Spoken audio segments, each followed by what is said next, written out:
Serie A, not to be confused with Serie A, is Italian football's top flight. It's not particularly known for its stadiums, but believe me, they are some of the most interesting. Well, quirky is probably a better word. With that being said, here are the Serie A 2021-22 stadiums. Gewiss Stadium. We've started off with a stadium that's slowly transforming from an outdated, rounded stadium with very little covered seating, piece by piece into a modern rectangular stadium with plenty of covered seating. But for now, the job is only half done. But even in its current state, it looks quite good. It's just a little bit strange with that modern stand at one end and the very old rounded stand at the other. I look forward to seeing the end result. Stadio Renato Dall'Ara. Another very old-fashioned stadium, but this one isn't currently in the process of becoming a modern stadium. It has undergone some renovations, but they are minor compared to the last one. But even though it's lacking in certain aspects, what it doesn't lack is character. It has a very Italian look to it. Particularly the eastern facade, which includes this magnificent tower that overlooks the ground. Beautiful. Sardinia Arena. Now, I know the others were fairly old and run down in some aspects, but this is too far. Surely they don't play in this stadium. Oh, okay, my bad. It turns out they built a new one next door. Well, you certainly don't see that every day. It's actually temporary. And they've already partially demolished this one, with a brand new stadium set to open in the not too distant future. This one here. Looks promising. But for now, this one is more than adequate. It's actually not too bad for a temporary stadium. Stadio Carlo Castellani. You're probably starting to see why Serie A has a bit of a reputation for lacking when it comes to infrastructure. Empoli were actually in Serie B just last year, to be fair to them. But yes, it's a little bit rough around the edges. A bit hodgepodge. But that doesn't really bother me. The fans do deserve better though, and better is what they'll get. Because yet again, the club are planning on building a brand new stadium. It'll be a major upgrade to say the least. Stadio Artemio Franchi. Okay, Italy, I love you, but now you're taking the piss. What is this? It looks like you got a regular oval-shaped stadium and put it in a vice. Look how far away these guys are from the opposite goals. Holy wow. I said the last one was hodgepodge, but this is the hodgest of podge. I don't think I need to tell you that it wasn't specifically designed for football. I'm guessing that it had one of those long and narrow athletics tracks that you saw back in the day. You may have noticed the tower, just like in Bologna. A nice touch, and to be fair, I still kinda like this stadium, just don't sit behind the goals. Stadio Luigi Ferraris. Speaking of stadiums that I like, this is one of my favourites in Italy. For starters, that all brick exterior, but especially those big towers in each corner that hold up the roof, which has inspired a couple of other stadiums around the world. They extend down into the stadium where they fill in the corners, which gives the interior a unique look as well. It's just an all-round elegant design. Oh, and it's the first of 3 stadiums in this league that's shared by 2 teams. I don't blame Sampdoria for getting in on the action. Well, they have been here since the 40s. But Genoa have been here since it opened in 1911, making it the oldest continuously used football stadium in Italy. Stadio Mercantio Bentegodi. Compared to what we've seen so far, this one's pretty straightforward. An ovular multi-tiered concrete coliseum. But compared to the actual coliseum, it's in pretty good shape. Seriously, I think it's just time to man up and bulldoze the place. No renovation can save it. But the coliseum really shouldn't be your benchmark in terms of quality. The stadium does desperately need some TLC. The lower tier of seating, where no one seems to sit, is mostly made up of concrete benches. But at least it has a sizable wraparound roof canopy. That's one thing it's got going for it. Allianz Stadium. Well, can you tell that Juventus are Italy's wealthiest club? It's the only Serie A stadium that was built in its entirety this century, if you exclude the temporary Sardinia arena. It was built on the sites of their former home, Stadio delle Alpi. I love to see when the support structures of a stadium actually complement the appearance. And these triangle arches, for want of a better word, are the most spectacular feature of the stadium. Just like Wembley's arch, the stadium wouldn't look anywhere near as good without it. The interior is also rather visually striking. They've been quite creative with the seats.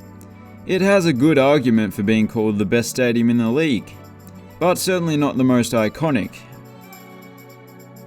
That honor would probably go to San Siro. And for good reason. Well, it's the biggest stadium in Italy for one. It's also home to two of Italy's three biggest clubs, and subsequently, Italy's biggest derby. So it upset many fans to hear that it's facing an uncertain future. Although it's not confirmed, it looks likely that it hasn't got long left. There are plans to knock it down and build a brand new stadium in its place. You might look at it and think, it's one of the best stadiums in the country, why would they knock it down? But huge concrete structures like this simply can't last forever, and safety has to come first. But it's still here for now, and it's still an incredible structure. Stadio Diego Armando Maradona. You might recognize that name. It's not too often that the stadium is named after a player from another country. But that's what Maradona meant to Napoli. The stadium is quite imposing. It looks even bigger than its capacity would suggest. That's largely due to the fact that the roof canopy is elevated high above the seats. The stadium's interior is looking a bit dull in this state, but it has since undergone a renovation that has really made the world of difference.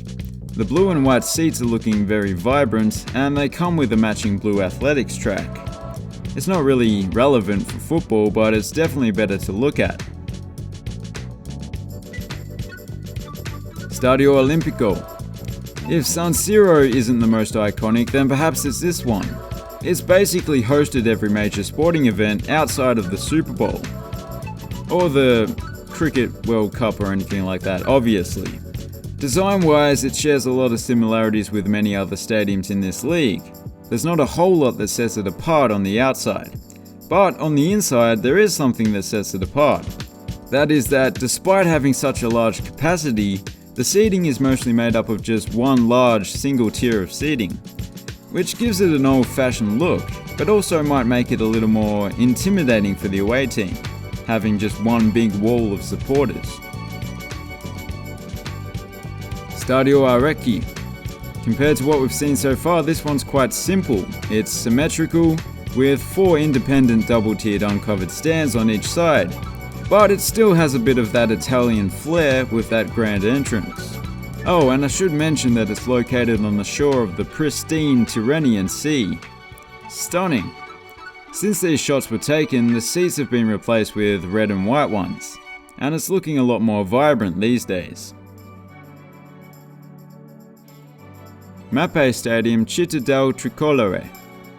The name refers to the fact that Italy's tricolour flag was created here in 1797. When I say created, France already had their tricolour 3 years prior. So really they just picked some colours, but it's still worth pointing out.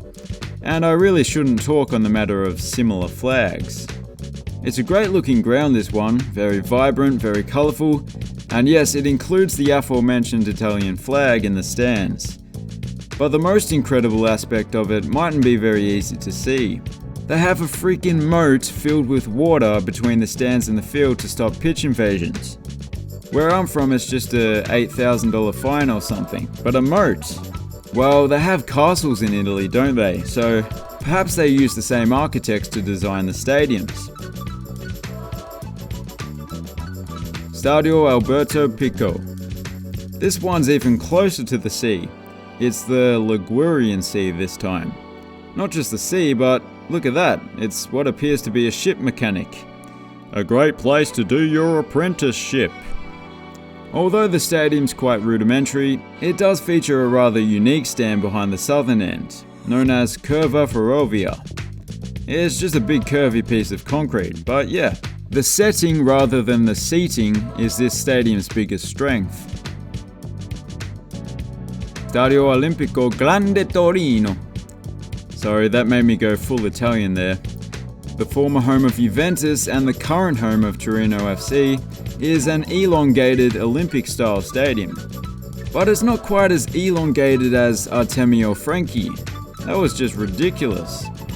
Unlike its Roman cousin, it hasn't actually hosted the Olympics. Well, actually, it did host the opening and closing ceremonies for the 2006 Winter Olympics. But unless there are any Norwegians watching, I think we can all agree that it's not quite on the same level.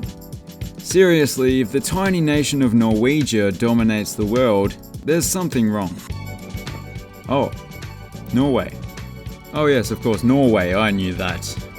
Regardless, it's actually a decent stadium, and due to the renovations before those games, it's in pretty good nick.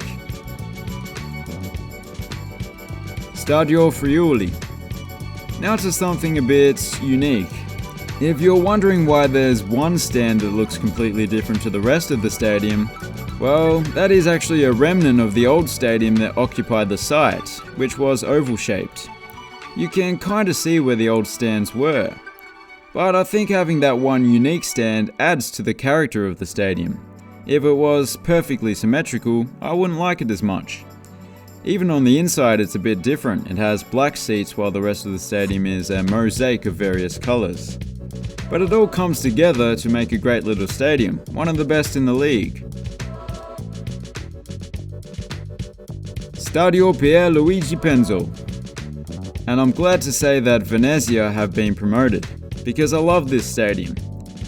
Okay, it's more about the absolutely stunning setting rather than the stadium itself. It's surrounded by water on all sides, with there being a canal to the east. Did you know that they call Venice the Birmingham of the South because of its many canals? You've got the church bell tower up there, quite pretty, and you can even dock your yacht right next to the stadium. Just majestic. Yes, like I said, the stadium itself isn't anything extraordinary, but I'm glad it's being kept modest. Bigger stands would block the scenery, but if the club keeps improving, they're probably gonna need a bigger stadium. There just really isn't any wiggle room. And those were the Serie A stadiums. If you enjoyed the video, please consider subscribing.